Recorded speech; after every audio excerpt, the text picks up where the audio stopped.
ಎಲ್ಲರಿಗೂ ನಮಸ್ಕಾರ. ಅಚೀವರ್ ಸಂಸ್ಥೆ ಯಾವ ವಿಶೇಷ ಸಂಚಿಕೆಗೆ ಸ್ವಾಗತ. ಸ್ನೇಹಿತರೆ, ಕೇಂದ್ರ ಲೋಕಸೇವಾ ಆಯೋಗ ಅಥವಾ union public service commission UPSC ಅಂತ ಏನ್ ಕರಿತೀವಲ್ವಾ, ಅದರಿಂದ ನಾಗರಿಕ ಸೇವೆಗಳು ಅಥವಾ ಏನ್ ಸಿವಿಲ್ ಸರ್ವಿಸಸ್ 2026 ನೋಟಿಫಿಕೇಶನ್ ಅಂದ್ರೆ ಅಧಿಸೂಚನೆ ಈಗ ಹೊರ ಬಂದಿದೆ. ಸ್ನೇಹಿತರೆ, ಇದು ಯಾವ ಎಕ್ಸಾಮ್ ಅಂತ ಅಂದ್ರೆ ಪ್ರತಿಷ್ಠಿತ IAS, IPS ಅಥವಾ ಕೇಂದ್ರ ಸರ್ಕಾರದ ಗ್ರೂಪ್ A ಮತ್ತು B ಸರ್ವಿಸಸ್ ಅನ್ನು ಹೊಂದುವಂತಹ ಅತ್ಯುನ್ನತ ಹುದ್ದೆಯನ್ನು ಹೊಂದುವಂತಹ ಒಂದು ಎಕ್ಸಾಮ್. ಸೊ ಅದರ ನೋಟಿಫಿಕೇಶನ್ ಬಂದಿದೆ. ಜನವರಿಗೆ ಬರಬೇಕಾಗಿತ್ತು, ಬಟ್ ಅಡ್ಮಿನಿಸ್ಟ್ರೇಟಿವ್ ರೀಸನ್ಸ್ ನ ಹೇಳಿ ಮುಂದೆ ಮಾಡಿದ್ರು. ಬಟ್ ಇಂದು ಫೆಬ್ರವರಿ 4ನೇ ತಾರೀಕು ಈ ನೋಟಿಫಿಕೇಶನ್ ಹೊರಗೆ ಬಂದಿದೆ. ಅರ್ಜಿ ತುಂಬಕ್ಕೆ ಕೊನೆ ದಿನಾಂಕ ಫೆಬ್ರವರಿ 24 ಇದೆ. ಅಂದ್ರೆ ಕೇವಲ 20 ದಿನ ಸಮಯ ಕೊಟ್ಟಿದ್ದಾರೆ. ಜೊತೆಗೆ ಈ ನೋಟಿಫಿಕೇಶನ್ ಅಲ್ಲಿ ತುಂಬಾ ಬದಲಾವಣೆ ಮಾಡಿದ್ದಾರೆ. ಫೇಸ್ ಅಥೆಂಟಿಫಿಕೇಶನ್ ಅನ್ನೋದನ್ನ ಕಂಪಲ್ಸರಿ ಮಾಡಿದ್ದಾರೆ. ಸೊ ಅದಕ್ಕೆ ಸಂಬಂಧಪಟ್ಟಂತೆ ಹಾಗೆ ಲೈವ್ ಫೋಟೋ ಕ್ಯಾಪ್ಚರ್ ಆಗಿರ್ಬೋದು, ಮತ್ತೆ ಕರೆಕ್ಷನ್ ವಿಂಡೋ ಇಲ್ದಿರೋಂಥದ್ದು, ಈ ತರ ಹಲವಾರು ಚೇಂಜಸ್ ಇದೆ.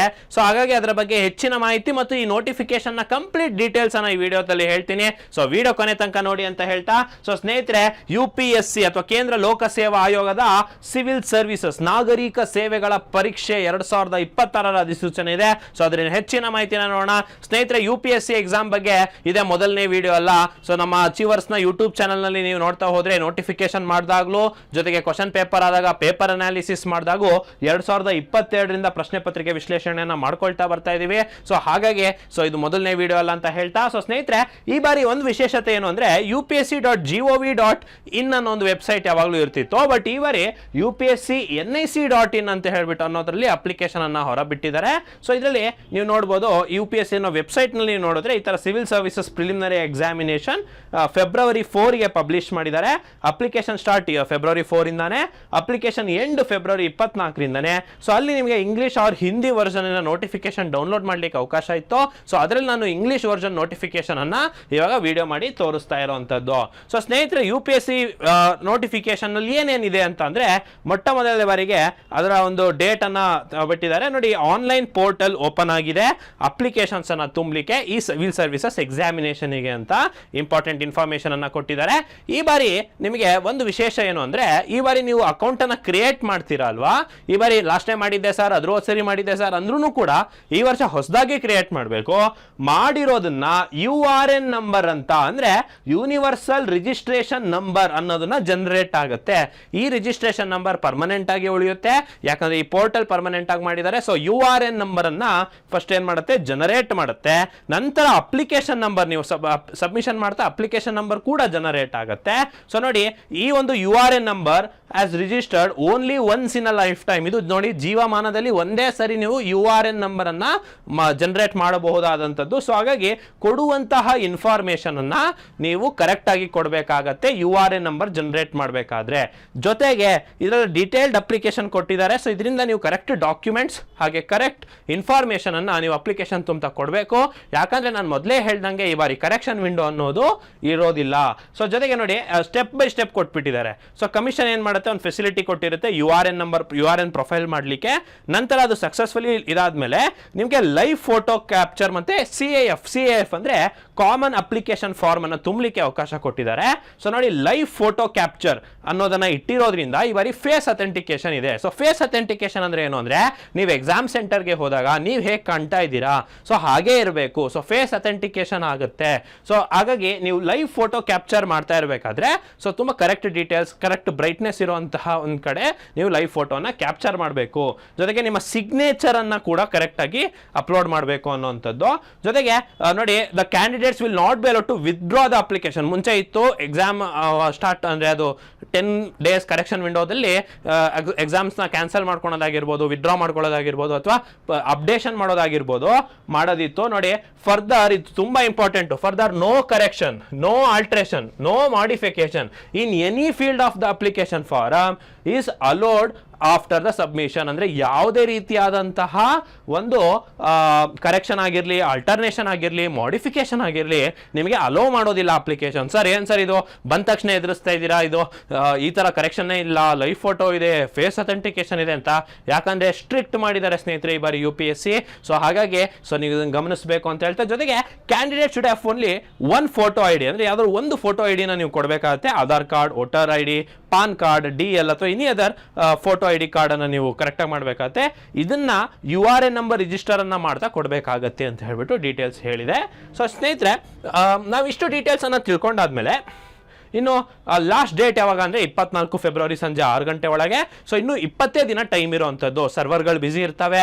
ಸೊ ಈಗ ಅಪ್ಲಿಕೇಶನ್ ಈಗಲೇ ಓಪನ್ ಆಗ್ತಿಲ್ಲ, ಏನಂದರೆ ಲೋಡ್ ಆಗ್ತಾ ಇದೆ, ತುಂಬ ಸರ್ವರ್ ಇಶ್ಯೂ ಇರುತ್ತೆ. ಯಾಕಂದರೆ 14ರಿಂದ 15 ಲಕ್ಷ ಜನ ಅಪ್ಲೈ ಮಾಡ್ತಾರೆ ಪ್ರತಿ ವರ್ಷ ಈ ಒಂದು ಪ್ರತಿಷ್ಠಿತ ಪರೀಕ್ಷೆಗೆ. ಸೊ ಹಾಗಾಗಿ ತುಂಬ ಲೋಡ್ ಇರ್ತದೆ ಸರ್ವರಲ್ಲಿ. ಸೊ ನಾನು ನಿಮಗೆ ಏನು ರೆಕಮೆಂಡ್ ಮಾಡ್ತೀನಿ ಅಂದರೆ ನಾನ್ ಪೀಕ್ ಅವರ್ಸ್, ಅಂದರೆ 10 ಗಂಟೆಯ ನಂತರ, ಸೊ ಬೆಳಗ್ಗೆ 4 ಗಂಟೆಗಿಂತ ಮುಂಚೆ ಈ ರೀತಿ ನಾನ್ ಪೀಕ್ ಅವರ್ಸಲ್ಲಿ ಟ್ರೈ ಮಾಡಿದ್ರೆ ನಿಮಗೆ ಸರ್ವರ್ ಸ್ವಲ್ಪ ಫ್ರೀ ಇರುತ್ತೆ, ಹಾಗೆ ನೀವು ಬೇಗ ಅಪ್ಲೋಡ್ ಮಾಡ್ಬೋದು ಅಂತ. ಜೊತೆಗೆ ಫೇಸ್ ಅಥೆಂಟಿಕೇಶನ್ ಬಗ್ಗೆ ನಾನು ಹೇಳಿದ್ನಲ್ವಾ, ವೆನ್ಯೂ ಅಲ್ಲಿ ಫೇಸ್ ಅಥೆಂಟಿಕೇಶನ್ ಅನ್ನು ಮಾಡಿದ್ದಾರೆ. ಮತ್ತೆ ನೀವು ಆನ್ಲೈನ್ ಅಪ್ಲೈ ಮಾಡೋ ಲಿಂಕ್ ಇಲ್ಲಿದೆ ನೋಡಿ, upsconline.nic.in ಅನ್ನೋ ವೆಬ್ಸೈಟ್ ಅಲ್ಲಿ ಹೋಗಿ ನೀವು ಅರ್ಜಿಯನ್ನು ತುಂಬೋದು. ಇನ್ನು ಯಾವ ಎಕ್ಸಾಮ್ ಸರ್, ಸುಮಾರು ಜನಕ್ಕೆ ಏನಂತಂದ್ರೆ UPSC ಕೇವಲ ಒಂದು ಪ್ರತಿಷ್ಠೆಗೆ ಅಥವಾ ಒಂದು ಆಟಿಟ್ಯೂಡ್ ಅನ್ನು ತೋರಿಸಲಿಕ್ಕೆ ಮಾತ್ರ ಇದನ್ನ ಹೆಸರನ್ನ ಬಳಸ್ಕೊಳ್ತಾರೆ.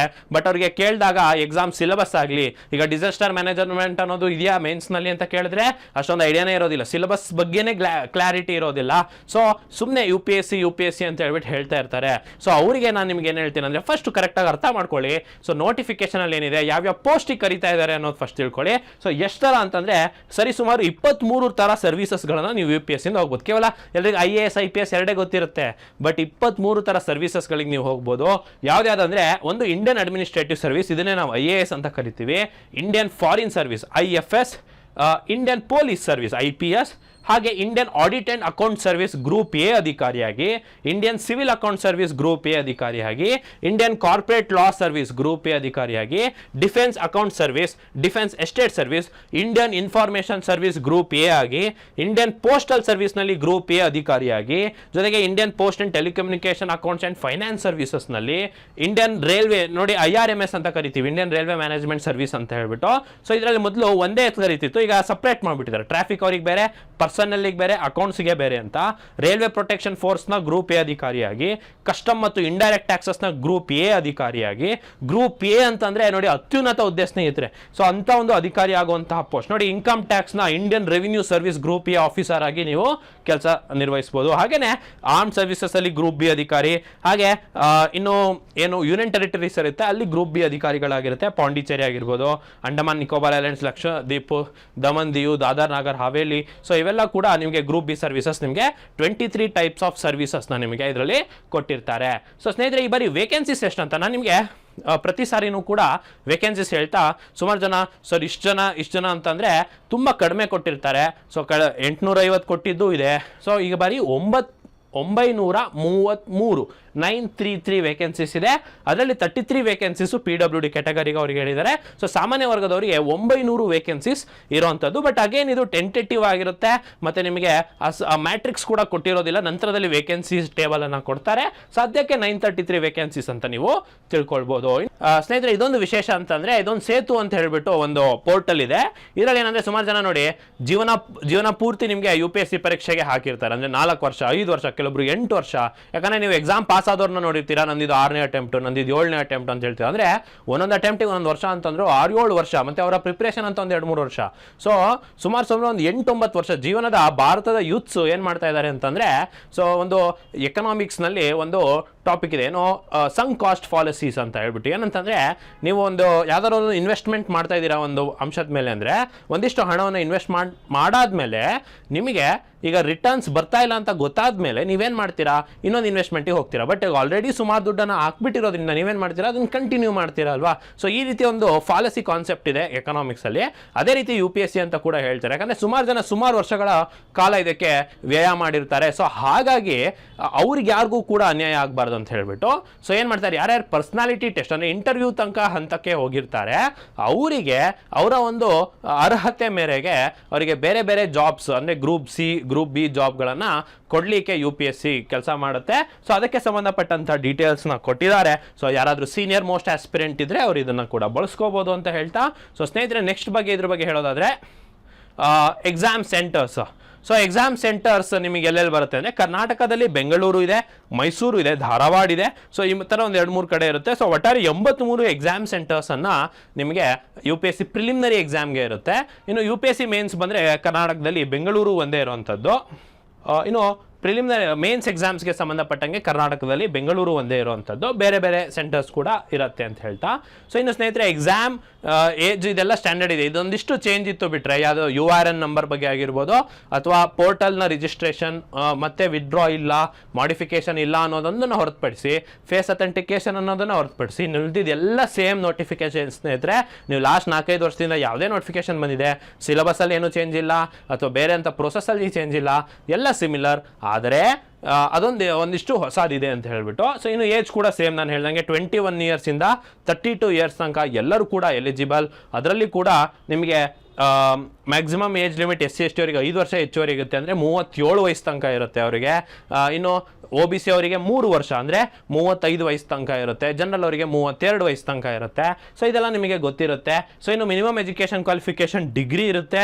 ಸೊ ಎನಿ ಡಿಗ್ರಿ ಸ್ನೇಹಿತರೆ, ಯಾವುದೇ ಪದವಿ ತೆಗೆದುಕೊಂಡ್ರು ಕೂಡ ನೀವು ಇದಕ್ಕೆ ಅರ್ಜಿ ತುಂಬೋದು. ಜೊತೆಗೆ ಯಾರು ಫೈನಲ್ ಇಯರ್ ಡಿಗ್ರಿ ಇರ್ತೀರಲ್ವಾ, ಸೊ ಅವರು ಕೂಡ ಇದಕ್ಕೆ ಅರ್ಜಿ ತುಂಬೋದು ಅನ್ನೋದನ್ನ ಈ ಒಂದು ಇದರಲ್ಲಿ ಡೀಟೇಲ್ಸಲ್ಲಿ ಕೊಟ್ಟಿದ್ದಾರೆ. ಜೊತೆಗೆ ಮೇನ್ಸ್ಗೆ ನೀವು ಹೋಗೋ ಮುಂಚೆ ನಿಮ್ಮ ಡಿಗ್ರಿ ಕಂಪ್ಲೀಟ್ ಆಗೋ ಥರದ್ರಲ್ಲಿ ಇರಬೇಕು ಅನ್ನೋದನ್ನು ಕೂಡ ಮೆನ್ಷನ್ ಮಾಡಿದ್ದಾರೆ. ಸೊ ಸಾಮಾನ್ಯವಾಗಿ ಫೈನಲ್ ಇಯರ್ ಡಿಗ್ರಿ ಇರೋ ಯಾರು ಅಪ್ಲೈ ಮಾಡೋದಿಲ್ಲ, ಯಾಕಂತಂದರೆ ಪ್ರಿಪ್ರೇಷನ್ ಮಾಡಿ ನಂತರನೇ ಬರೀತಾರೆ. ಬಟ್ ಕೆಲವೊಂದಿಗೆ SC/ST ಅವರಿಗೆ ಅನ್ಲಿಮಿಟೆಡ್ ಅಟೆಂಪ್ಟ್ಸ್ ಇರುತ್ತೆ. ಸೊ ಅಂಥವರೆಲ್ಲ ಕೂಡ ಬರೀತಾರೆ ಅಂದರೆ ಒಂದು ಎಕ್ಸಾಮ್ಗೆ ಅಂತಂದರೆ, ಸೊ ಅವರು ಯಾವ ಹಂತದಲ್ಲಿ ಅಪ್ಲೈ ಮಾಡ್ಬೋದು ಅಂದರೆ ಅವರಿಗೆ ಈ ಮೇನ್ಸ್ ಎಕ್ಸಾಮ್ ನಡೆಯೋ ನಂತರದಲ್ಲಿ ಅವರಿಗೆ ಅಷ್ಟರಲ್ಲಿ ಡಿಗ್ರಿ ಸರ್ಟಿಫಿಕೇಟ್ ಬಂದಿರಬೇಕು ಅಂತ ಹೇಳ್ಬಿಟ್ಟು. ಸೊ ಇನ್ನು ನಂಬರ್ ಆಫ್ ಅಟೆಂಪ್ಟ್ಸ್ ನಾನು ನಿಮಗೆ ಹೇಳ್ತಿದ್ದಂಗೆ SC/ST ಅವರಿಗೆ ಅನ್ಲಿಮಿಟೆಡ್ ಅಟೆಂಪ್ಟ್ಸ್ ಇದೆ, OBC ಅವರಿಗೆ 9, ಹಾಗೆ PWD ಅವರಿಗೆ 9. ಸೊ ಜನರಲ್ ಅವರಿಗೆ ಎಲ್ಲ 6 ಅಟೆಂಪ್ಟ್ಸ್ ಇರುತ್ತೆ. ಸೊ ಮೊದಲು 4 ಅಟೆಂಪ್ಟ್ಸ್ ಅಷ್ಟೇ ಇರ್ತಿತ್ತು, ಈಗ 6 ಅಟೆಂಪ್ಟ್ಸ್ ಇದೆ. ಸೊ ಸುಮಾರು ವರ್ಷದಿಂದ.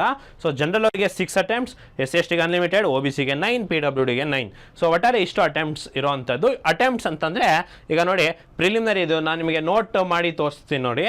ಸೊ ಯಾರು ಕ್ಯಾಂಡಿಡೇಟ್ಸು ಪ್ರಿಲಿಮಿನರಿ ಎಕ್ಸಾಮ್ ಅಪ್ಲೈ ಮಾಡಿದ ತಕ್ಷಣ ಅದು ಅಟೆಂಪ್ಟ್ ಆಗೋದಿಲ್ಲ. ನೀವು ಎಕ್ಸಾಮ್ ಅಟ್ಲೀಸ್ಟ್ 1 ಪೇಪರ್ ಆದರೂ ಅಟೆಂಡ್ ಮಾಡಿದ್ರೆ ಮಾತ್ರ ನಿಮಗೆ ಅದು ಅಟೆಂಪ್ಟ್ ಅಂತ ಕನ್ಸಿಡರ್ ಮಾಡುತ್ತೆ. ಸೊ ಹಾಗಾಗಿ ಅಂದರೆ 6 ಅಟೆಂಪ್ಟ್ಸ್ ಅಂದರೆ 6 ವರ್ಷಗಳ ಕಾಲ ನೀವು ಎಕ್ಸಾಮ್ನ ಬರೀಬೋದು ಅಂತ ಹೇಳ್ಬಿಟ್ಟು. ಯಾಕಂದರೆ ವರ್ಷಕ್ಕೊಂದು ನೋಟಿಫಿಕೇಶನ್ ಇರೋದ್ರಿಂದ. ಸೊ 6 ಅಟೆಂಪ್ಟ್ಸ್ ಸಾಮಾನ್ಯವಾಗಿ ಎಲ್ರಿಗೂ ಇರುತ್ತೆ. SC/ST ಅವರಿಗೆ until the age 37 years. Unlimited ಅಂದರೆ ಸರ್ ನಂಗೆ 45 ವಯಸ್ಸು ನಾನು ಅಪ್ಲೈ ಮಾಡ್ಬೋದಾ ಅಂದರೆ ಇಲ್ಲ. So until the maximum age limit ತನಕ ನಿಮಗೆ ಎಲಿಜಿಬಲ್ ಇರುತ್ತೆ ಅಂತ. ಸೊ ಇನ್ನು ಫೀಸು ನೋಡಿ, ಎಲ್ಲರಿಗೂ ಕೂಡ ಫೀಸ್ ಎಕ್ಸೆಂಪ್ಷನ್ ಆಗಿದೆ. ಫೀಮೇಲ್ ಕ್ಯಾಂಡಿಡೇಟ್ಸ್ ನೋಡ್ತಾ ಇದ್ರೆ, SC/ST ನೋಡ್ತಾ ಇದ್ರೆ, PWD ನೋಡ್ತಿದ್ರೆ ನಿಮಗೆಲ್ಲ ಫೀಸ್ ಇರೋದಿಲ್ಲ. ಉಳಿದಂಥವ್ರಿಗೆ 100 ರೂಪಾಯಿ ಫೀಸ್ ಅಷ್ಟೇ ಇರುತ್ತೆ. ಸೊ ನೋಡಿ, 100 ರೂಪಾಯಿಯಲ್ಲಿ ನೀವು UPSCಯಲ್ಲಿ ಪಾಸ್ ಆಗಿಬಿಟ್ಟು ಗ್ರೂಪ್ ಎ ಹಂತದ ಅಧಿಕಾರಿ ಆಗ್ಬೋದು. ಇನ್ನು ಮೇನ್ಸ್ ಎಕ್ಸಾಮಿಗೆ ಪಾಸ್ ಆದವರಿಗೆ 200 ರೂಪಾಯಿ ಎಕ್ಸಾಮ್ ಫೀಸ್ ನಂತರದಲ್ಲಿ ಇರುತ್ತೆ, ಯಾಕಂದರೆ ಅದು ರಿಟರ್ನ್ ಎಕ್ಸಾಮ್ ಆಗಿರೋದ್ರಿಂದ. ಸೊ ಈ ಥರ ಇರುತ್ತೆ. ಇನ್ನು ಲಾಸ್ಟ್ ಡೇಟು ನಿಮಗೆ ಅವಾಗಲೂ ಕೂಡ ಹೇಳಿದೆ, 24 ಫೆಬ್ರವರಿ 2026 ಸಂಜೆ 6 ಗಂಟೆ ಒಳಗೆ ನೀವು ಅಪ್ಲೈ ಮಾಡಬೇಕು. ಇನ್ನು ಎಕ್ಸಾಮ್ ಡೀಟೇಲ್ಸ್ ನಿಮಗೆ ಗೊತ್ತಿರುತ್ತೆ, ಬಟ್ ನಾನು ನಿಮಗೆ ಸಾಮಾನ್ಯವಾಗಿ ಮತ್ತೆ ಹೇಳ್ತಾ ಹೋಗ್ತೀನಿ ನೋಡಿ. ಸೊ ಪ್ರಿಲಿಮಿನರಿ ಎಕ್ಸಾಮ್ನಲ್ಲಿ 2 ಪೇಪರ್ ಇರುತ್ತೆ, ಪೇಪರ್ 1 ಮತ್ತು ಪೇಪರ್ 2 ಅಂತ. ಸೊ ಪೇಪರ್ 2 ಬಂದುಬಿಟ್ಟು CSAT ಅಂತ ಕರಿತೀವಿ. ಸೊ ಆ CSAT ಪೇಪರ್ನಲ್ಲಿ 33% ಆಫ್ ದ ಮಾರ್ಕ್ಸ್ನ ಕ್ವಾಲಿಫಿಕೇಶನ್ ಇಟ್ಟಿದ್ದಾರೆ. ಅಂದರೆ 200ಕ್ಕೆ 33% ಅಂದರೆ 66 ಅಂಕ. ಮತ್ತು ನಿಮಗೆ ನೆನಪಿರಲಿ, ಎರಡನೇ ಪೇಪರ್ ಕೇವಲ 80 ಪ್ರಶ್ನೆ ಇರುತ್ತೆ. 80 ಕ್ವಶನ್ 200 ಮಾರ್ಕ್ಸ್, ಅದಕ್ಕೆ ಒಂದಕ್ಕೆ 2.5 ಮಾರ್ಕ್ಸ್ ಇರುತ್ತೆ. ಸೊ ಪೇಪರ್ 1ನಲ್ಲಿ 100 ಕ್ವಶನ್ 200 ಮಾರ್ಕ್ಸ್, ಅಂದರೆ ಒಂದು ಕ್ವಶನಿಗೆ 2 ಅಂಕ ಇರುತ್ತೆ. ಇದರಲ್ಲಿ ಮಿನಿಮಮ್ ಕ್ವಾಲಿಫೈಯಿಂಗ್ ಮಾರ್ಕ್ಸ್ ಅಂತ ಇರೋದಿಲ್ಲ, ಆದರೆ ನಿಮಗೆ ಕಟ್ ಆಫ್ ಅನ್ನು ಕೊಡಲಾಗುತ್ತೆ. ಪೇಪರ್ 1ಗೆ, ಪೇಪರ್ 2 ಎಲ್ಲರೂ ಕೂಡ ಕ್ವಾಲಿಫೈ ಮಾಡಲೇಬೇಕಾಗುತ್ತೆ. ಸೊ ಇದು ನಿಮಗೆ ಇರುತ್ತೆ. ಕ್ವಶನ್ ಪೇಪರ್ನ ಹಿಂದಿ ಮತ್ತು ಇಂಗ್ಲೀಷ್ ಭಾಷೆಯಲ್ಲಿ ಇರುತ್ತೆ. ಸರ್ ಹಾಗಾದ್ರೆ ಕನ್ನಡ ಮೀಡಿಯಂ ಅವರಿಗೆ ಇಲ್ವಾ ಸರ್ ಅಂದರೆ, ಪ್ರಿಲಿಮಿನರಿ ಹಂತದಲ್ಲಿ ಯಾರಿಗೂ ಇರಲ್ಲ, ಹಿಂದಿ ಇಂಗ್ಲೀಷ್ ಎರಡೇ ಇರುತ್ತೆ. ಮೇನ್ಸ್ ಹಂತದಲ್ಲಿ ನೀವು ಬೇಕಾದ್ರೆ ನಿಮ್ಮ ಕನ್ನಡ ಭಾಷೆಯನ್ನು ಆಯ್ಕೆ ಮಾಡ್ಕೊಳ್ಬೋದು. ಸ್ನೇಹಿತರೆ, ಪ್ರಿಲಿಮಿನರಿ ಎಕ್ಸಾಮ್ದು ನಿಮಗೆ ಎಕ್ಸಾಮ್ ಸಿಲೆಬಸ್ ಇಲ್ಲಿ ಕೊಟ್ಟಿದೆ. ಇದು ನೋಟಿಫಿಕೇಶನಲ್ಲೇ ಕೊಟ್ಟಿರುವಂಥದ್ದು. ಕರೆಂಟ್ ಇವೆಂಟ್ಸ್ ಇರುತ್ತೆ, ಹಿಸ್ಟ್ರಿ ಇರುತ್ತೆ, ಜಿಯೋಗ್ರಫಿ ಇರುತ್ತೆ, ಪಾಲಿಟಿ ಆ್ಯಂಡ್ ಗವರ್ನೆನ್ಸ್ ಇರುತ್ತೆ, ಎಕನಾಮಿಕ್ಸ್, ಸೋಷಿಯಲ್ ಡೆವಲಪ್ಮೆಂಟ್, ಸಸ್ಟೈನಬಿಲಿಟಿ ಇರುತ್ತೆ, ಹಾಗೆ ಎನ್ವಿರಾನ್ಮೆಂಟ್, ಬಯೋಡೈವರ್ಸಿಟಿ, ಕ್ಲೈಮೇಟ್ ಚೇಂಜ್ ಇದೆಲ್ಲ ಇರುತ್ತೆ, ಹಾಗೆ ಸೈನ್ಸ್ ಇರುತ್ತೆ. ಮತ್ತು ಇವರು ಏನು ಹೇಳಿದ್ದಾರೆ ಅಂದರೆ, ಇದ್ರ ಬಗ್ಗೆ ಜನರಲ್ ಇನ್ಫಾರ್ಮೇಷನ್ ಇರಬೇಕು, does not require any subject specialisation ಅಂತ ಹೇಳ್ಬಿಟ್ಟು ಹೇಳಿರ್ತಾರೆ.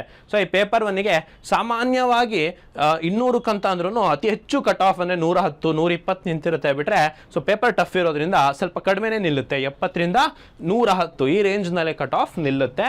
ಇನ್ನು ಪೇಪರ್ 2 ನಿಮಗೆ ಬಂದ್ಬಿಟ್ಟು ನಾನು ಹೇಳ್ದಂಗೆ ಕ್ವಾಂಟ್ಸು, ರೀಸನಿಂಗು, ಇಂಗ್ಲೀಷ್ ಕಾಂಪ್ರಹೆನ್ಷನ್ ಇರುತ್ತೆ. So decision making, problem solving ಇದೆಲ್ಲ ಇರುತ್ತೆ. ಸೊ ಸ್ನೇಹಿತರೆ ಈ ಪೇಪರ್ ಸುಮಾರು ಜನಕ್ಕೆ ಟಫ್ ಆಗ್ತಿದೆ, ಯಾಕಂದರೆ ಲಾಸ್ಟ್ 4-5 ಇಯರ್ಸಿಂದ ಜನರಲ್ ಪೇಪರ್ ಕ್ವಾಲಿಫೈ ಮಾಡಿಕೊಂಡು CSAT ಕ್ವಾಲಿಫೈ ಆಗದೇನೆ ರಿಜೆಕ್ಷನ್ ಆದವ್ರು ತುಂಬ ಜನ ಇದ್ದಾರೆ. ಯಾಕಂದರೆ ಇದರಲ್ಲಿ ನೀವು ಕ್ವಾಲಿಫೈ ಆದರೆ ಮಾತ್ರ ಈ ಪೇಪರ್ನಲ್ಲಿ ನಿಮಗೆ ಕಟ್ ಆಫನ್ನು ಲೆಕ್ಕಕ್ಕೆ ಹಿಡಿತಾರೆ. ಸೊ ಹಾಗಾಗಿ ಪೇಪರ್ 2 ಕೂಡ ನೀವು ಅಷ್ಟೇ ಪ್ರಾಕ್ಟೀಸ್ ಮಾಡಬೇಕಾಗುತ್ತೆ. ಸೊ ನಿಮಗೆ ಕ್ವಾಂಟ್ಸು, ರೀಸನಿಂಗು, ವೆರ್ಬಲ್ ಕಾಂಪ್ರಹೆನ್ಷನ್ನು, ಸೊ ಇವೆಲ್ಲ ಕೂಡ ನಿಮಗೆ ತುಂಬ ಚೆನ್ನಾಗಿ ಬರಬೇಕಾಗುತ್ತೆ. ಅಟ್ಲೀಸ್ಟ್ 66% ಮಾರ್ಕ್ಸನ್ನು ತೆಗೆದುಕೊಳ್ಳೋ ಅಷ್ಟಾದರೂ ಬರಬೇಕಾಗತ್ತೆ. ಇನ್ನು ಮೇನ್ಸ್ ಎಕ್ಸಾಮ್ ನೀವು ಒಂದು ಪ್ರಿಲಿಮಿನರಿ ಸ್ಟೇಜನ್ನು ಪಾಸ್ ಮಾಡಾದ್ಮೇಲೆ ಸೆಪ್ಟೆಂಬರ್-ಅಕ್ಟೋಬರ್ ರೇಂಜ್ನಲ್ಲಿ ನಿಮಗೆ ಮೇನ್ಸ್ ಇರುತ್ತೆ. ಮೇನ್ಸ್ ಅಂದರೆ ಮುಖ್ಯ ಪರೀಕ್ಷೆ. ನಿಮಗೆ ಹೇಗೆ ಪ್ರಿಲಿಮಿನರಿ ಆಬ್ಜೆಕ್ಟಿವ್ ಇರುತ್ತೆ, ಮೇನ್ಸ್ ಎಕ್ಸಾಮ್ ನಿಮಗೆ ಡಿಸ್ಕ್ರಿಪ್ಟಿವ್ ಇರುತ್ತೆ, ಅಂದರೆ ವಿವರಣಾತ್ಮಕವಾಗಿರುತ್ತೆ. ಒಟ್ಟಾರೆ 9 ಪೇಪರ್ ಇರುತ್ತೆ. ಸೊ ಸಿಮಿಲರ್ ಪ್ಯಾಟರ್ನ್ KS ಕೂಡ ಫಾಲೋ ಮಾಡುತ್ತೆ. ಬಟ್ KS ಅಲ್ಲಿ ಕೇವಲ 7 ಪೇಪರ್ ಇದ್ರೆ UPSCಯಲ್ಲಿ 9 ಪೇಪರ್ ಇರುತ್ತೆ. ಮೊದಲೆರಡು ಪೇಪರ್ನ ಅರ್ಹತಾ ಪತ್ರಿಕೆಗಳು ಅಥವಾ ಏನು ಕ್ವಾಲಿಫೈಯಿಂಗ್ ಪೇಪರ್ಸ್ ಅಂತ ಕರಿತೀವಿ. ಇದರಲ್ಲಿ 25% ಆಫ್ ದ ಮಾರ್ಕ್ಸ್ ತೆಗಿಲೇಬೇಕು. ಅಂದರೆ 300ಕ್ಕೆ 25% ಅಂದರೆ 75 ಮಾರ್ಕ್ಸನ್ನು ನೀವು ತೆಗಿಲೇಬೇಕು. ಸೊ ಪೇಪರ್ ಎ ನೀವು ಭಾರತದ ಸಂವಿಧಾನದಲ್ಲಿ 8ನೇ ಶೆಡ್ಯೂಲ್ನಲ್ಲಿ ಮೆನ್ಷನ್ ಆಗಿರೋ ಯಾವುದಾದ್ರೂ ಒಂದು ಲ್ಯಾಂಗ್ವೇಜ್, ಹಾಗೆ ಪೇಪರ್ ಬಿ ಕಂಪಲ್ಸರಿ ಇಂಗ್ಲೀಷ್ ಎಲ್ಲರಿಗೂ. ಸರ್ ನಾನು ಕನ್ನಡ ಮಾಧ್ಯಮ ಅಭ್ಯರ್ಥಿ, ನನಗೆ ಇಂಗ್ಲೀಷ್ ಬರಲ್ಲ, ಇಂಗ್ಲೀಷ್ ಬೇಡ, ನಾನು ಮೇನ್ಸ್ನ ಕನ್ನಡದಲ್ಲಿ ಬರೀತೀನಿ ಅಂದರೂ ಕೂಡ ನೀವು ಪೇಪರ್ ಬಿ ಕ್ವಾಲಿಫೈಯಿಂಗ್ ಪೇಪರ್ನಲ್ಲಿ ಇಂಗ್ಲೀಷನ್ನು ನೀವು ಪಾಸ್ ಮಾಡಲೇಬೇಕಾಗ್ತದೆ. So paper A, paper B ಎರಡು ಕ್ವಾಲಿಫೈಯಿಂಗ್, ಇವೆರಡನ್ನೂ ಕೂಡ ಮೆರಿಟಿಗೆ ತೊಗೊಳಲ್ಲ, ಕೇವಲ ಕ್ವಾಲಿಫೈಯಿಂಗ್ ಮಾತ್ರ. ಸೊ 25% ಆಫ್ ದ ಮಾರ್ಕ್ಸ್ ಮಾತ್ರ ತೆಗಿಬೇಕು ಕ್ವಾಲಿಫೈ ಆಗಲಿಕ್ಕೆ. ಒನ್ಸ್ ನೀವು ಕ್ವಾಲಿಫೈಯಿಂಗ್ ಪೇಪರ್ನ ಬರ್ದಾದ್ಮೇಲೆ 7 ಪೇಪರ್ ಮೆರಿಟಿಗೆ ತೆಗೆದುಕೊಳ್ಳುವಂತಹ ಪೇಪರ್ ಇರುತ್ತೆ. ಯಾಕಂದರೆ ಪ್ರಿಲಿಮಿನರಿ ಮಾರ್ಕ್ಸನ್ನು ಕನ್ಸಿಡರ್ ಮಾಡಲ್ಲ, ಕ್ವಾಲಿಫೈಯಿಂಗ್ ಪೇಪರ್ ಮಾರ್ಕ್ಸನ್ನು ಕನ್ಸಿಡರ್ ಮಾಡಲ್ಲ. ಈಗಿಂದ ನಾನು ಹೇಳುವಂಥದ್ದನ್ನು ಮಾತ್ರ ಮೆರಿಟಿಗೆ ಕನ್ಸಿಡರ್ ಮಾಡ್ತಾರೆ. ಸೊ ಪೇಪರ್ 1 ಬಂದು ಎಸ್ಸೆ 250 ಮಾರ್ಕ್ಸಿಗೆ ಇರುತ್ತೆ. 125 ಅಂಕಕ್ಕೆ ಒಂದು ಎಸ್ಸೆ ಬರೀಬೇಕು. ಸೊ 125 ಇಂಟು 2 ಎಸ್ಸೆ 250 ಮಾರ್ಕ್ಸಿಗೆ ಎಸ್ಸೆ ಪೇಪರ್ ಬರೀತೀರಾ. General studies paper 1 history geography, general studies paper 1 history geography related ಇರುತ್ತೆ 250 ಮಾರ್ಕ್ಸಿಗೆ. ಪೇಪರ್ 3 ಅಥವಾ ಜನರಲ್ ಸ್ಟಡೀಸ್ ಪೇಪರ್ 2 ಕಾನ್ಸ್ಟಿಟ್ಯೂಷನ್ನು ಹಾಗೆ IR ಇರುತ್ತೆ 250 ಮಾರ್ಕ್ಸಿಗೆ. ಪೇಪರ್ 4 ಅಥವಾ ಜನರಲ್ ಸ್ಟಡೀಸ್ ಪೇಪರ್ 3 ಬಂದು ಸೈನ್ಸ್ ಟೆಕ್ಕು, ಬಯೋಡೈವರ್ಸಿಟಿ, ಎನ್ವಿರಾನ್ಮೆಂಟ್ ಇರುತ್ತೆ 250 ಮಾರ್ಕ್ಸಿಗೆ. ಪೇಪರ್ 5 ಅಥವಾ ಜನರಲ್ ಸ್ಟಡೀಸ್ ಪೇಪರ್ 4 ಅಂತ ಎಥಿಕ್ಸ್, ಇಂಟಿಗ್ರಿಟಿ, ಆಪ್ಟಿಟ್ಯೂಡ್ ಇರುತ್ತೆ 250 ಮಾರ್ಕ್ಸಿಗೆ. ಸೊ 4 GS ಪೇಪರ್ಸ್, ಒಂದು ಎಸ್ಸೆ ಪೇಪರ್ ಆದಮೇಲೆ 2 ಪೇಪರ್ ಆಪ್ಷನಲ್ ಇರುತ್ತೆ. ಸೊ ಆಪ್ಷನಲ್ ಪೇಪರ್ಸ್ ಅಂದರೆ ಐಚ್ಛಿಕ ವಿಷಯ ಅಂತ. ಸರ್ 2 ಪೇಪರ್ ಅಂದರೆ 2 ಬೇರೆ ಬೇರೆ ಸಬ್ಜೆಕ್ಟ್ ಅಲ್ಲ, ಒಂದೇ ಸಬ್ಜೆಕ್ಟು 2 ಪೇಪರ್ ಅಂದರೆ 500 ಅಂಕಕ್ಕೆ ನೀವು ಬರೀಬೇಕಾಗುತ್ತೆ. ಒಟ್ಟಾರೆ ಇಲ್ಲಿಂದ ಇಲ್ಲಿಗೆ ಲೆಕ್ಕ ಹಿಡಿದಾಗ ನಿಮಗೆ 1750 ಮಾರ್ಕ್ಸಿಗೆ ನಿಮಗೆ ಮೇನ್ಸ್ ಎಕ್ಸಾಮ್ ಇರುತ್ತೆ ಡಿಸ್ಕ್ರಿಪ್ಟಿವ್ ಅಲ್ಲಿ. ಸೊ ನೀವು ಯೋಚನೆ ಮಾಡಿ 125 ಮಾರ್ಕ್ಸಿಗೆ ಒಂದು ಎಸ್ಸೆ ಬರೀಬೇಕು ಅಂದರೆ 12.75 ಪೇಜ್ ಅಷ್ಟು ನೀವು ಒಂದು ಎಸ್ಸೆಯನ್ನು ಬರೀಬೇಕು. ಅದರಲ್ಲೂ ಯಾವ ಥರ ಸುಮ್ಮನೆ ನೀವು ಎಷ್ಟೇ ಕತೆ ಬರೆದ್ರು ಕೂಡ ಸೊ ನೀವು ಕ್ವಾಲಿಟಿ ಇರಬೇಕು, ಪಾಯಿಂಟ್ಸ್ ಕ್ವಾಲಿಟಿ ಇರಬೇಕು, ಸ್ಟಾಟಿಸ್ಟಿಕ್ಸ್ ಇರಬೇಕು, ಗೌರ್ಮೆಂಟ್ ಸ್ಕೀಮ್ಸ್ನ ಮೆನ್ಷನ್ ಮಾಡಬೇಕು. ಸೊ ನಾಲೆಜಬಲ್ ಇರಬೇಕು ಬೇಸಿಕಲಿ. ಸೊ ಈ ಎಕ್ಸಾಮ್ಗೆ ತಯಾರು ನಡೆಸೋದು ಅಂತಂದರೆ ಕೇವಲ ಬೇರೆ ಇನ್ನೊಂದು ಯಾವುದೋ ಎಕ್ಸಾಮಿಗೆ ತಯಾರು ನಡೆಸ್ದಂಗಲ್ಲ. ಸೊ ಇದಕ್ಕೆ ನಿಮಗೆ ನಾಲೆಜ್ ಇರಬೇಕು, ಕ್ವಾಲಿಟಿ ಇರಲೇಬೇಕಾಗ್ತದೆ. ಸೊ ಇನ್ನು ಇಂಟರ್ವ್ಯೂ ಬಂತು ಅಂದರೆ ಯಾರು ಮೇನ್ಸ್ ಕ್ವಾಲಿಫೈ ಮಾಡ್ತಾರೆ ಸೊ ಅದರಿಂದ 275 ಮಾರ್ಕ್ಸ್ ಇಂಟರ್ವ್ಯೂ ಇರುತ್ತೆ. ಒಟ್ಟಾರೆ 2025 ಮಾರ್ಕ್ಸಿಗೆ ನಿಮಗೇನಿರುತ್ತೆ ಒಂದು ಫೈನಲ್ ಮೆರಿಟ್ ಲಿಸ್ಟನ್ನು ರೆಡಿ ಮಾಡ್ತಾರೆ. ಸೊ ಈ 2025 ಮಾರ್ಕ್ಸಲ್ಲಿ ಅತಿ ಹೆಚ್ಚು ಮಾರ್ಕ್ಸ್ ತೆಗೆದವನಿಗೆ ಆಲ್ ಇಂಡಿಯಾ ರ್ಯಾಂಕ್ 1, ಅದಕ್ಕಿಂತ ಸ್ವಲ್ಪ ತೆಗೆದವರಿಗೆ ಆಲ್ ಇಂಡಿಯಾ ರ್ಯಾಂಕ್ 2, ಈ ಥರ ಆಲ್ ಇಂಡಿಯಾ ರ್ಯಾಂಕ್ಗಳನ್ನು ಕೊಡ್ತಾ ಬರ್ತಾರೆ. ನಿಮಗೆ ನೆನಪಿರಲಿ ವೇಕೆನ್ಸಿ ಇರೋದು ಕೇವಲ 900, ಅದರಲ್ಲಿ ಸುಮಾರು ಒಂದು 25-30 ಅಷ್ಟೇ IAS ಆಗೋಕ್ಕಾಗುತ್ತೆ, ಇನ್ನೊಂದು 100-150 ಮಾತ್ರ IPS ಆಗ್ಲಿಕ್ಕಾಗುತ್ತೆ. ಸೊ ಈ ರೀತಿ ತುಂಬ ಟಫ್ ಇರುತ್ತೆ. ಅದರಲ್ಲಿ ನೋಡಿ ಅಪ್ಲೈ ಮಾಡೋದು 14 ಲಕ್ಷ ಜನ ಅಂದರೆ ಸೊ ನಿಮಗೆ ಲಾಸ್ಟಿಗೆ ಕ್ವಾಲಿಫೈ ಆಗೋದು 900 ಜನ ಮಾತ್ರ. ಅದರಲ್ಲೂ IAS ಆಗೋರು ಒಂದು 35-45 ಜನ ಮಾತ್ರ. ಸೊ ಯೋಚನೆ ಮಾಡಿ 14 ಲಕ್ಷದಿಂದ ನೀವು ಟಾಪ್ 35 ನೀವು ಬರಬೇಕು ಅಂತ ಹೇಳಿದ್ರೆ ಸೊ ನೀವು ಆ್ಯಕ್ಚುಲಿ ಏನಾಗಬೇಕಂತಂದರೆ ಅತ್ಯುನ್ನತ ರೀತಿಯಲ್ಲಿ ತಯಾರಿ ನಡೆಸಬೇಕಾಗತ್ತೆ UPSC ಎಕ್ಸಾಮ್ಸ್ಗೆ ಅಂತ ಹೇಳಿ. ಇನ್ನು ಆಪ್ಷನಲ್ ಸಬ್ಜೆಕ್ಟ್ಸಿಗೆ ಯಾವ್ಯಾವ ಸಬ್ಜೆಕ್ಟ್ಸ್ ಇದೆ ಅಂತ ಇಲ್ಲಿ ಮೆನ್ಷನ್ ಮಾಡಿದ್ದೀನಿ, ಇದನ್ನು ಸ್ಕ್ರೀನ್ ಶಾಟ್ ತಗೊಳ್ಳಿ. ಅಗ್ರಿಕಲ್ಚರ್ ಇದೆ, ನೀವು ಯಾವುದು ಸುಮಾರು ಇದೆ, ಹಿಸ್ಟ್ರಿ ಇದೆ, ಸುಮಾರು ಪಾಪ್ಯುಲರ್ ಇರೋದು PSIR ಇದೆ, political science and IR international relation ಇರುತ್ತೆ, ಸೋಶಾಲಜಿ ಇರುತ್ತೆ, ಲಿಟ್ರೇಚರ್ ಇದೆ. ಸೊ ಇಷ್ಟು ಲಿಟ್ರೇಚರ್ ಆಪ್ಷನ್ ಇರುತ್ತೆ ನಿಮಗೆ. ಜೊತೆಗೆ ಲ್ಯಾಂಗ್ವೇಜ್ ಕೂಡ ನಿಮಗೆ ಇದರಲ್ಲಿ ಇರುತ್ತೆ ನೋಡಿ, ಕನ್ನಡನೂ ಕೂಡ ಲಿಟ್ರೇಚರ್ನ ನೀವು ತೆಗೆದುಕೋಬೋದು. ಸೊ ಸ್ನೇಹಿತರೆ ಜೊತೆಗೆ ಕ್ವಾಲಿಫೈಯಿಂಗ್ ಪೇಪರ್ಸನ್ನು ಕೂಡ ನೀವು ನೋಡ್ತಾ ಇರ್ಬೋದು ಯಾವ ಥರ ಇದೆ ಅಂತ ಹೇಳ್ಬಿಟ್ಟು. ಜೊತೆಗೆ ಪೇಪರ್ 1, ಪೇಪರ್ 2, ಪೇಪರ್ 3 ನಿಮಗೆ ಡೀಟೇಲ್ಡ್ ಸಿಲೆಬಸ್ನ ನೋಟಿಫಿಕೇಶನ್ ನೋಡ್ಬೋದು. ನಾನು ನಿಮಗೆ ಅವಾಗಲೇ ಹೇಳ್ದಂಗೆ ನೀವು ಈ ಎಕ್ಸಾಮ್ ತಯಾರು ನಡೆಸ್ತೀರಾ ಅಂದರೆ ಸಿಲೆಬಸ್ ಏನಿದೆ ಅಂತ ತಿಳ್ಕೊಬೇಕು. ಯಾಕಂದರೆ 4 GS ಪೇಪರ್ ಇರ್ತಾವಲ್ವಾ, ಈ 4 GS ಪೇಪರ್ಗೆ ಪ್ರಿಸ್ಕ್ರೈಬ್ಡ್ ಸಿಲೆಬಸ್ ಇರುತ್ತೆ, ಇದಿದೆ ಓದಬೇಕು ಅನ್ನೋದಿರುತ್ತೆ. ಸೊ ಅದನ್ನು ಇಲ್ಲಿ ಮೆನ್ಷನ್ ಮಾಡಿದ್ದಾರೆ. ಸೊ ಅದನ್ನೇ ನಾನು ನಿಮಗೆ ಇದ್ದೀನಿ. ಸೊ ಪ್ರತಿಯೊಂದು ಸ್ಕ್ರೀನನ್ನು ನೀವು ಸ್ಕ್ರೀನ್ ಶಾಟ್ ಮಾಡ್ಕೋಬೋದು. ಸೊ ಇಲ್ಲೊಂದಿದೆ ನೋಡಿ, ಇದು ಕಂಟಿನ್ಯೂಸ್ ಪೇಪರ್ 3 ಅಥವಾ GS 2 ಕಂಟಿನ್ಯೂಸ್ ಇರುತ್ತೆ. ಇನ್ನು paper 3 GS 3 science and tech ಮತ್ತು ಬಯೋಡೈವರ್ಸಿಟಿ ಬರುತ್ತೆ.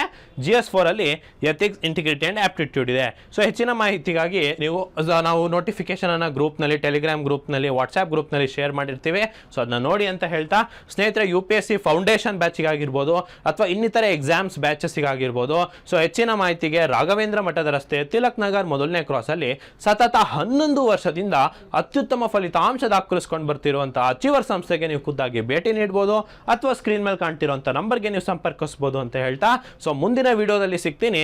ಧನ್ಯವಾದಗಳು.